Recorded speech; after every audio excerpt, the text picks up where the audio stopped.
অধ্যায় ৭ June July June ও বিশেষত জুলাই মাসে বিভিন্নমুখী ঘটনার সমাবেশ ও ঘাত-প্রতিঘাতে উপমহাদেশের পরিস্থিতি গভীরতর সংঘাতের দিকে মোড় নেয়। বাংলাদেশ সমস্যার রাজনৈতিক সমাধানের উদ্দেশ্যে মার্কিন সহায়তা লাভের যে আশাবাদ ভারতের ক্ষমতাসীন দক্ষিণের ছিল, জুন মাসের তৃতীয় সপ্তাহ থেকে তা হ্রাস পেতে শুরু করে।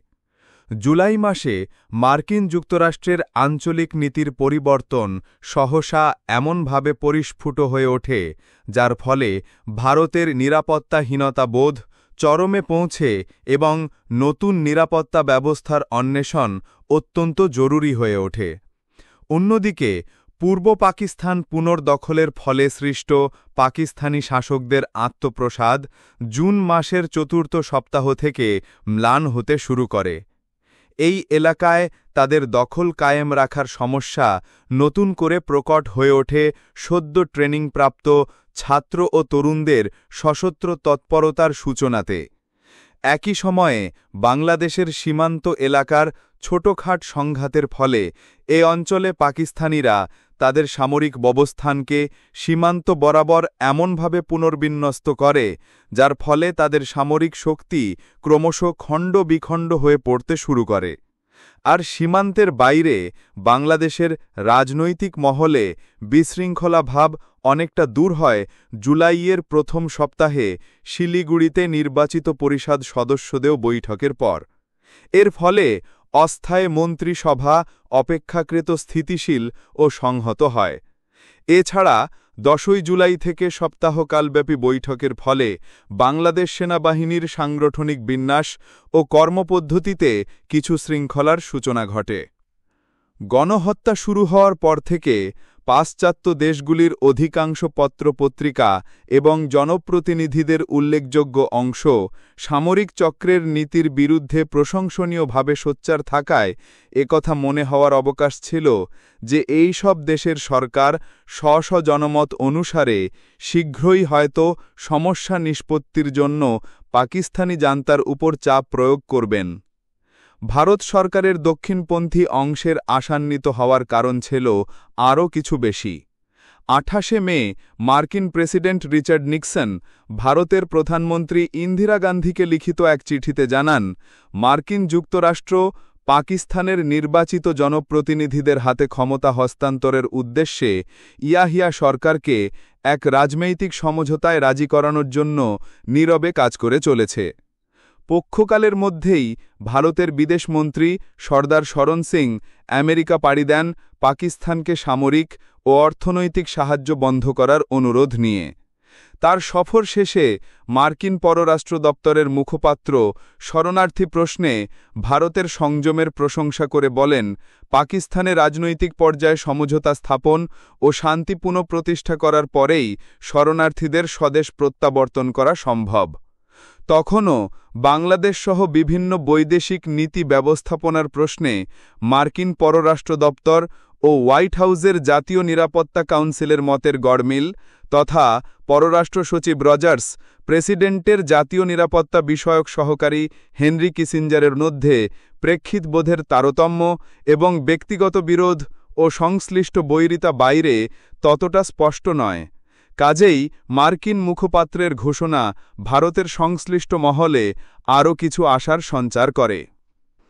কিন্তু শরণ সিং দেশে ফিরতে না ফিরতেই নিউ ইয়র্ক টাইমস পত্রিকায় 21 ও 22 জুনে প্রকাশিত হয়, নিরস্ত্র মানুষ হত্যার কাজে আমেরিকান অস্ত্র ব্যবহার করা হচ্ছে জেনেও মার্কিন সরকার পাকিস্তানকে সমরাস্ত্র সরবরাহ অব্যাহত রেখেছে এবং তার অনুমতিক্রমে পাকিস্তানি দুটি জাহাজ সুন্দরবন ও পদ্মা সমরাস্ত্রের যন্ত্রাংশ নিয়ে যথাক্রমে 8 মে ও 21 জুন পাকিস্তানের উদ্দেশ্যে নিউ ইয়র্ক ত্যাগ করে। একই সময়ে পাকিস্তানে অর্থনৈতিক সাহায্য অব্যাহত রাখার পক্ষেও মার্কিন সরকারের অনমনীয়তা বিশেষভাবে পরিস্ফুট হয়। বিশ্বব্যাংকের 11 জাতি এইড টু পাকিস্তান ক্লাব ওই সময় পূর্ব পাকিস্তানে স্বাভাবিক জীবনযাত্রা সম্পূর্ণ ভেঙে পড়ায় 1 বছরের মতো উন্নয়ন সাহায্য স্থগিত রাখার সুপারিশ গ্রহণ করে। কিন্তু 28 জুন তারিখে মার্কিন সরকারের পক্ষ থেকে ঘোষণা করা হয় ক্লাবের অন্যান্য দেশ সাহায্য বন্ধ করলেও পাকিস্তানকে সাহায্য করার ক্ষেত্রে মার্কিন কর্মসূচি অব্যাহত থাকবে। তার পরদিন মার্কিন পররাষ্ট্র দপ্তরের প্রেস অফিসার চার্লস ব্রে ঘোষণা করেন পরবর্তী 2-1 মাসের মধ্যেই মার্কিন সমরাষ্ট্র নিয়ে আরও 4 অথবা 5টি জাহাজ পাকিস্তানের উদ্দেশ্যে রওনা দেবে। জুনের সবচাইতে খারাপ খবর আসে ইসলামাবাদ থেকে। 28 জুন পাকিস্তানি প্রেসিডেন্টের বেতার ঘোষণায় বিশেষজ্ঞ দ্বারা নতুন সংবিধান তৈরি করে বেসামরিক প্রতিনিধিদের কাছে ক্ষমতা হস্তান্তরের আশ্বাস দেওয়া হয় বটে, কিন্তু তাতে প্রকৃত ক্ষমতা হস্তান্তরের অথবা আওয়ামী লীগের সঙ্গে আলাপ আলোচনা করার সামান্যতম ইঙ্গিত খুঁজে পাওয়া চরম আশাবাদীর পক্ষেও দুরূহ হয়ে পড়ে। 1 মাস আগে পাকিস্তান সরকারকে একটি রাজনৈতিক সমঝোতায় পৌঁছানোর জন্য নীরবে কাজ করে যাচ্ছে বলে নিক্সন যে আশ্বাস দেন, তদমর্মে অগ্রগতির কোনো নিদর্শন ইয়াহিয়ার বেতার বক্তৃতায় ছিল না।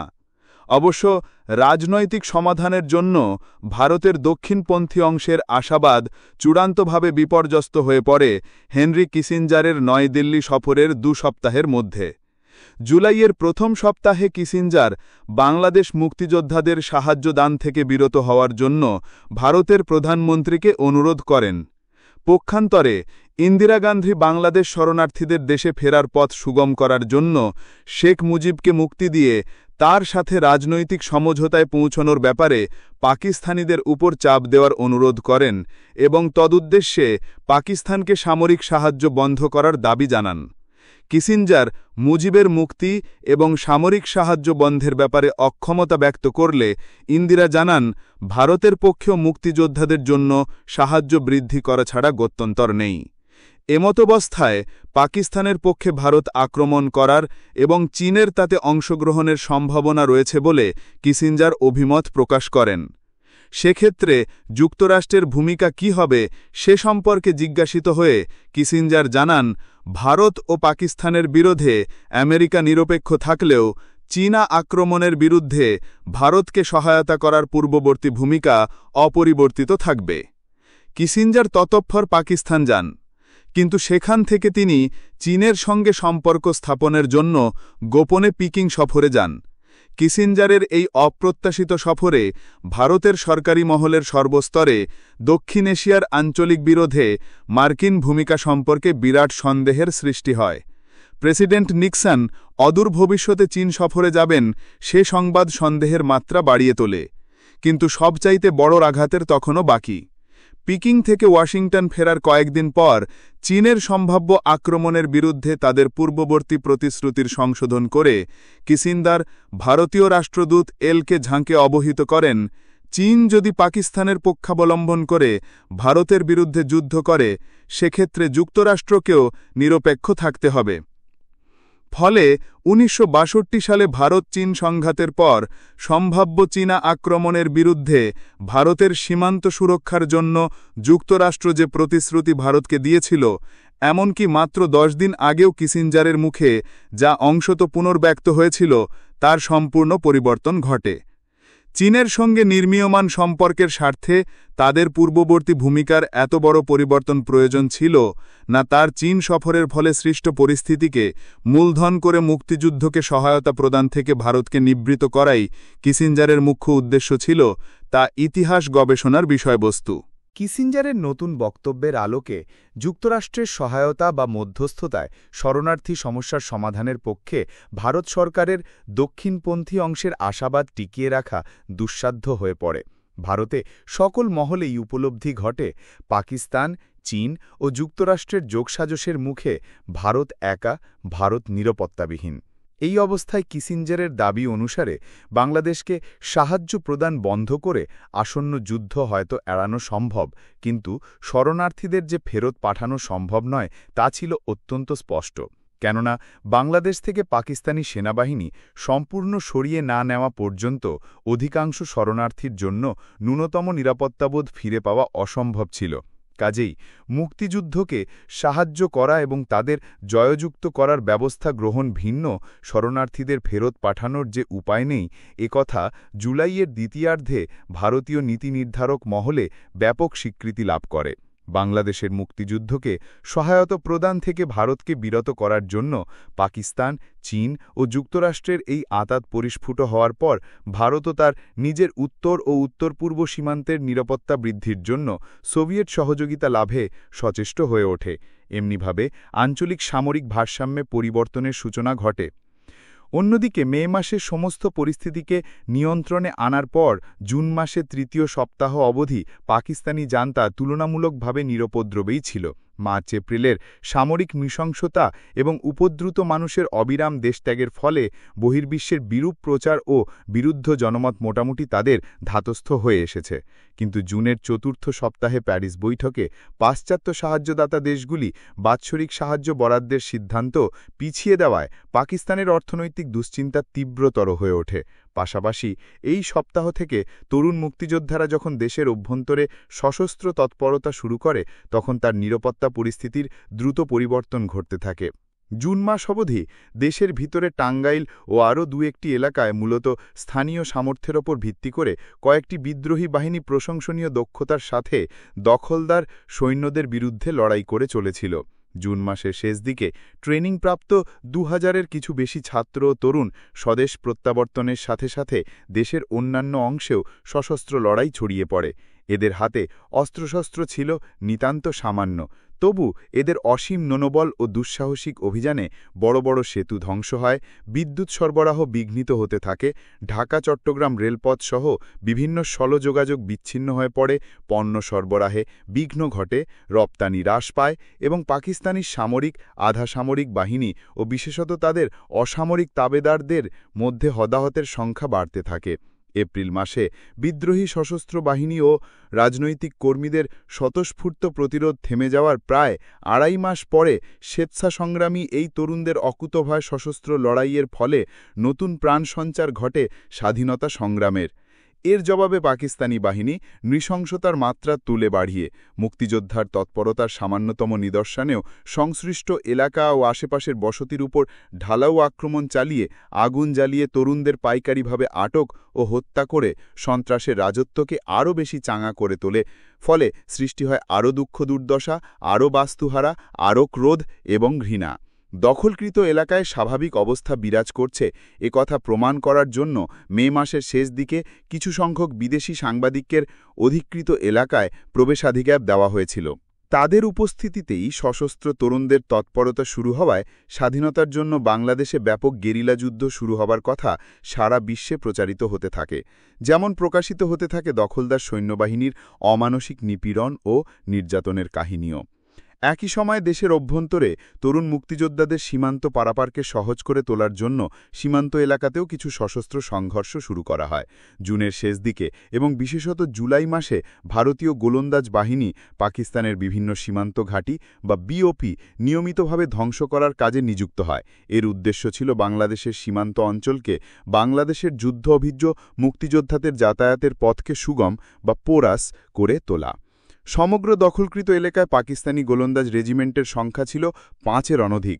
দীর্ঘ সীমান্ত জুড়ে ভারতীয় গোলন্দাজ আক্রমণের জবাব দেওয়ার ক্ষমতাও তাদের ছিল সীমিত।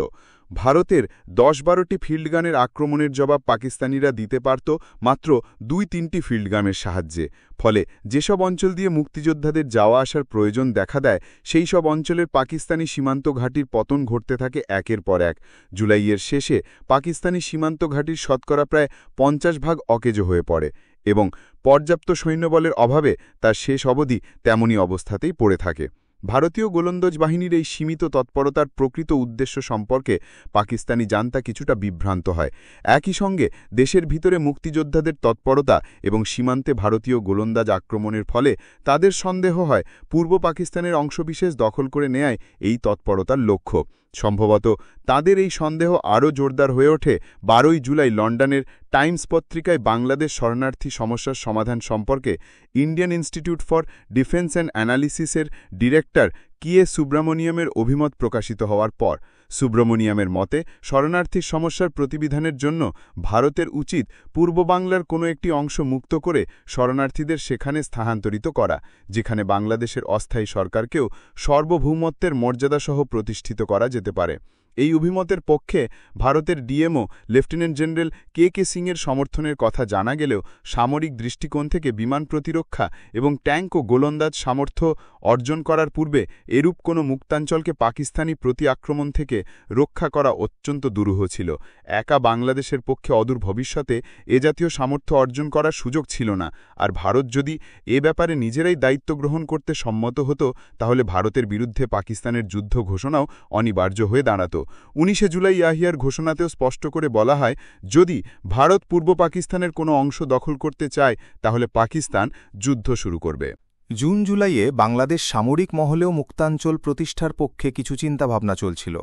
জুলাই মাসে ব্রিগেড গঠনের সিদ্ধান্তের পিছনে মুক্তাঞ্চল গঠনের বিবেচনাও যে সক্রিয় তা কিছুটা প্রকাশ্যেই আলোচনা হয়েছে। ফলে জুলাই মাসে পাকিস্তানি শাসকদের মনে এমন ধারণা প্রবল হয়ে ওঠা সম্ভব ছিল যে মুক্তিযোদ্ধারা ভারতীয় সহায়তায় সীমান্তের কাছে এক বা একাধিক মুক্তাঞ্চল গড়ে তুলতে পারে। এর রাজনৈতিক ও কূটনৈতিক তাৎপর্য অনুধাবন করে ইয়াহিয়া চক্র তাদের সেনাবাহিনীর জন্য এক নতুন নির্দেশ জারি করে। এই নির্দেশ অনুযায়ী পূর্ব পাকিস্তানের 1 ইঞ্চি ভূমিও যাতে শত্রু কবলিত না হয় তজ্জন্য পাকিস্তানি সেনাবাহিনীকে সীমান্ত এলাকার পাহারা জোরদার করতে বলা হয়। এই নির্দেশ পালন করতে গিয়ে দখলদার বাহিনী সীমান্ত বরাবর ছড়িয়ে পড়ে ছোট ছোট অংশে বিভক্ত হয়। এর ফল দাঁড়ায় মূলত দুটো। প্রথমত, দেশের অভ্যন্তরে পাকিস্তানি সৈন্য সংখ্যা হ্রাস পায় এবং মুক্তিযোদ্ধাদের জন্য লড়াই চালানো অপেক্ষাকৃত সহজ হয়।